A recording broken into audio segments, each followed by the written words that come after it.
Look at your hand. 5 fingers, a thumb that bends inward, skin that wrinkles at the knuckles. Now picture someone else's hand.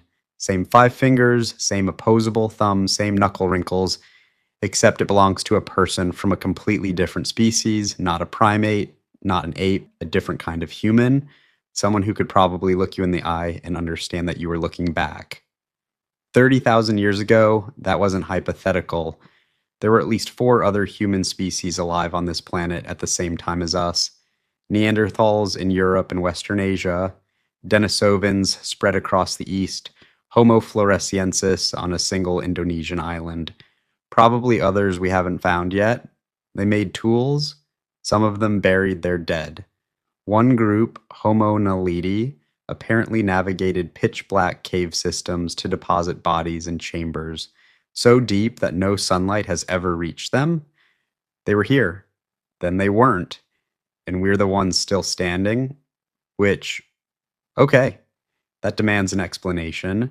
Here's what most people get wrong about this. They imagine some dramatic showdown, sapiens versus Neanderthals, spear against spear, winner takes the continent, a prehistoric war of extermination.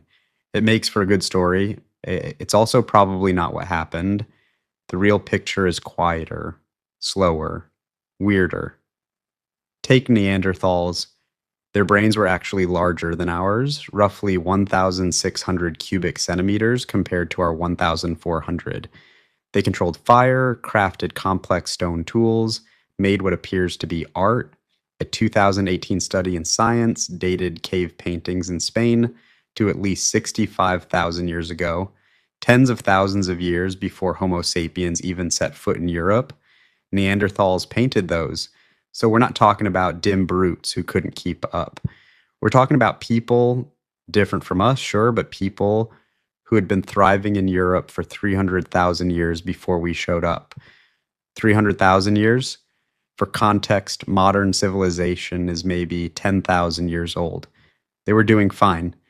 Then Homo sapiens arrived in Europe around 45,000 years ago. Within 5,000 years, Neanderthals were gone. That timeline is tight. Suspiciously tight. In 2011, Paul Mellers and Jennifer French at Cambridge published a study estimating that incoming Homo sapiens populations outnumbered Neanderthals roughly 10 to 1. Not because we were better fighters, because we had more children who survived, lived in larger groups, and moved into new territory faster.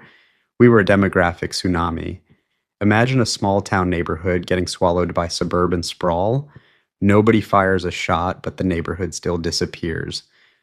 A 2017 paper in Nature Communications by Oren Kolodny and Marcus Feldman ran simulations showing that even without any competitive advantage at all, no superior weapons, no greater intelligence, simple population dynamics and random migration patterns would lead to Neanderthal replacement within a few thousand years.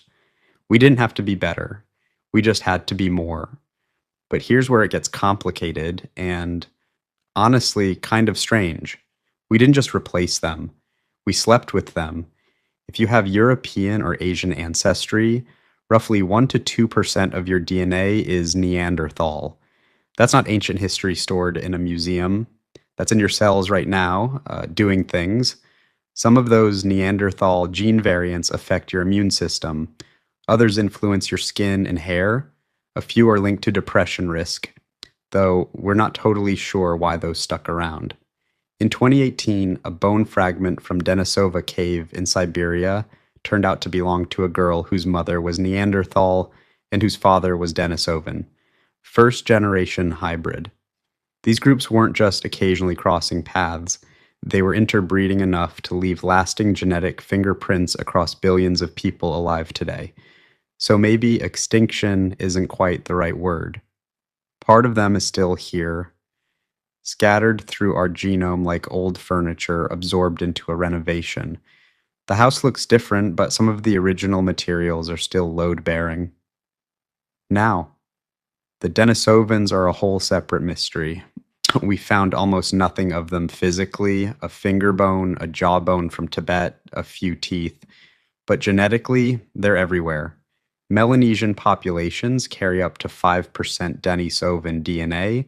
Tibetans carry a Denisovan gene variant called EPAS1 that helps them survive at high altitudes where oxygen is thin.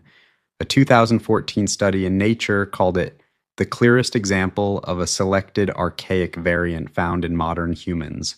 A ghost species, barely any bones, but their genes are still working inside millions of living people, helping them breathe on mountaintops. That's not extinction, that's something we don't have a clean word for. Then there's Homo floresiensis, the species nicknamed the Hobbit, 3.5 feet tall, brains the size of a chimpanzee's, found on the island of Flores in Indonesia. They made stone tools and apparently hunted stegodon, a kind of pygmy elephant. The most recent remains date to around 50,000 years ago, which means they overlapped with Homo sapiens in the region. Nobody knows what happened to them.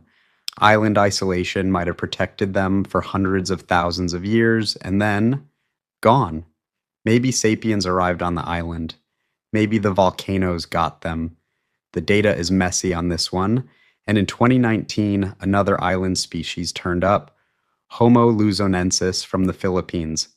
Tiny, curved finger bones, suggesting they still climbed trees, dated to at least 50,000 years ago. We know almost nothing else. Here's the thing that starts to emerge when you put all of this together. We weren't the best. We weren't the smartest. Not by brain volume anyway. We weren't the toughest. Neanderthals would have crushed us in any physical confrontation. We weren't the most adapted to extreme environments. Denisovans had that covered. We were probably just the most numerous, the most social, the most willing to move. There's a concept in ecology called competitive exclusion. Two species that occupy the exact same niche cannot coexist indefinitely. One will always edge the other out, not through violence necessarily, just through math. Slightly higher birth rates, slightly better at finding food in lean seasons, slightly more flexible when the climate shifts.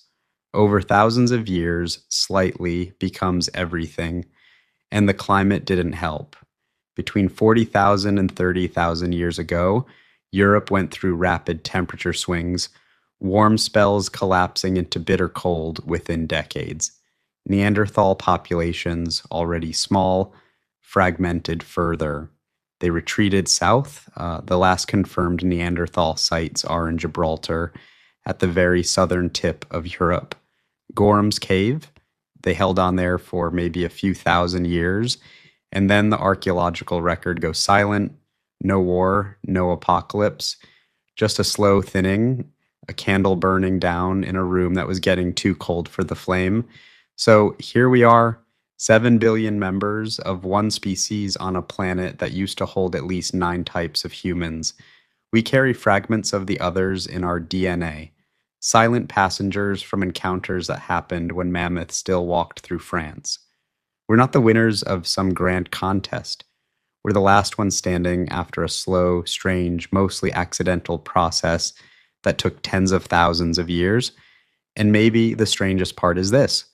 For 95% of our species' existence, sharing the planet with other kinds of humans was normal.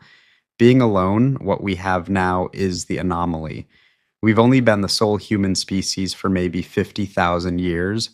On an evolutionary timescale, that's yesterday. We're not used to being alone, we just don't remember it being any other way. If you want more videos like this, subscribe now.